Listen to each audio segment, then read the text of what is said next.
ગાંધીનગરના સત્યાગ્રહ છાવણી ખાતે વિરોધ પ્રદર્શન માટે પહોંચેલા વિદ્યાર્થીઓને પોલીસે અંદર પ્રવેશવા દીધા ન હતા।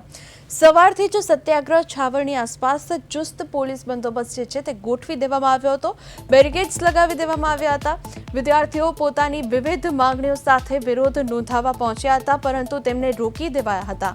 બાદમાં પોલીસે વિદ્યાર્થીઓની અટકાયત કરી તેમને બસ મારફતે મઘોલી ડિટેન સેન્ટર ખાતે લઈ જવાની કાર્યવાહી જે છે તે હાથ ધરી દીધી હતી। ઘટના સ્થળે હાલ સ્થિતિ શાંતિપૂર્ણ હોવાનું જણાઈ રહ્યું છે અને કાયદો વ્યવસ્થા જળવાઈ રહે તે માટે પોલીસનો કડક બંદોબસ્ત યથાવત રાખવામાં આવ્યો છે। સમગ્ર ઘટનાક્રમ પર સૌ કોઈની નજર છે।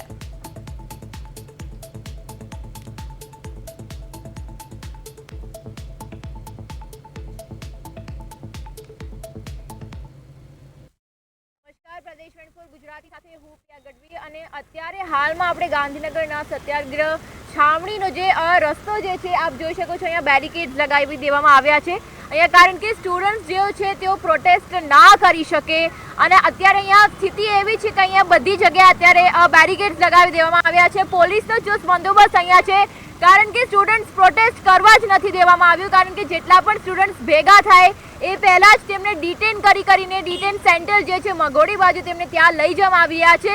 એટલે સ્ટુડન્ટ્સને ભેગા જ નથી થવા દઈ રહ્યા અને અમે અહીંયા જેવી રીતે જેમની સાથે વાત કરી હતી ડીવાયએસપી સાથે, તેમના જણાવવા અનુસાર તેમણે જણાવ્યું હતું કે અહીંયા 4-5 સ્ટુડન્ટ્સ બી ભેગા થાય પહેલા જ તેમને ડિટેન કરી લેવામાં આવે છે અને પોલીસની ગાડી છે અહીંયા, હું તમને બસ બતાવવાની કોશિશ કરીશ કે આ બસ જે છે એનામાં તેમને લઈ જવામાં આવે છે અને તેમને ડિટેન કરી દેવામાં આવે છે। હું તમને ખાસ તો એ બસ તમને હું બતાવવાની કોશિશ કરી રહી છું। આ એ બસ છે કે જેમાં સ્ટુડન્ટ્સ જે છે જેટલા પણ લોકો જે છે એકઠા કરવામાં આવે છે અને તેમને લઈ જવામાં આવી રહ્યા છે। જી ભાઈ,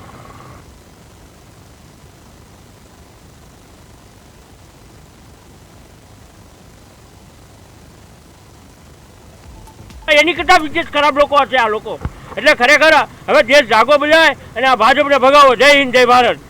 ચોક્કસપણે તો આપ જેવી રીતે જોયું કે અહીંયા કેવી જબરદસ્તી જેવી રીતે કરવામાં આવ્યા છે, આ જે પણ લોકો અહીંયા પ્રોટેસ્ટ કરવા આવે છે તેમને આ બસમાં લઈ જવામાં આવે છે, તેમને ઉઠાવીને ડિટેન કરવામાં આવે છે।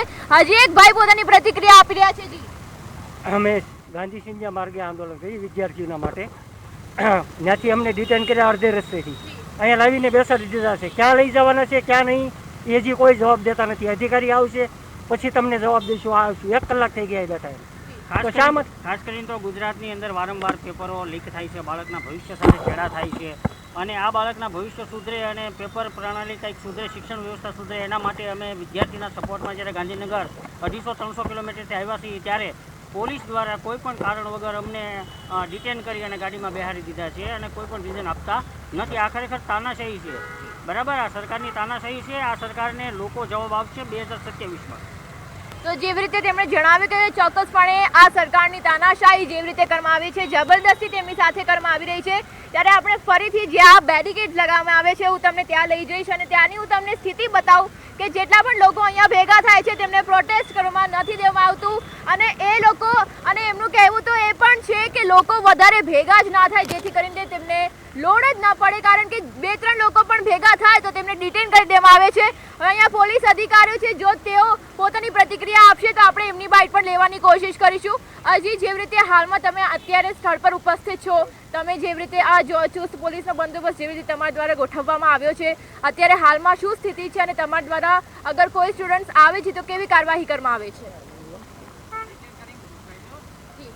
એમને અહીંયાથી ડિટેન કરીને મઘોડી ડિટેન સેન્ટર લઈ જવામાં આવે છે। હજી ચોક્કસપણે, પરંતુ હાલમાં જે છે અહીંયા પોલીસની ગાડીઓ પણ ઉપસ્થિત છે, બસ પણ ઉપસ્થિત છે। લોકોનું એ કહેવું છે કે અમારી સાથે જબરદસ્તી થઈ રહી છે અને અમને કહેવામાં પણ નથી આવતું કે અમને ક્યાં લઈ જવામાં આવી રહ્યું છે। ના, કોઈ જબરજસ્તી પોલીસ દ્વારા કરવામાં આવેલ નથી। એટલે ત્યાં લોકો જે બસમાં હાલમાં બેઠા છે, અમે એમની પ્રતિક્રિયા લીધી છે, તેમનું કહેવું એ જ છે કે અમારી સાથે જબરદસ્તી થઈ રહી છે અને અમને કહેવામાં પણ નથી આવ્યું કે અમને ક્યાં લઈ જવામાં આવી રહ્યું છે। ના, એમને જાણ કરેલી છે। મઘોડી અમને અગાઉ બી લઈ ગયેલા છે, ડિટેન ત્યાં કરેલા છે અને ત્યાં જ લઈ જઈએ છીએ। અને હવે અગર જો સ્થિતિ બગડશે અહીંયા તો તમારી શું તૈયારી છે? એ સ્થિતિ બગડે એવું લાગતું નથી।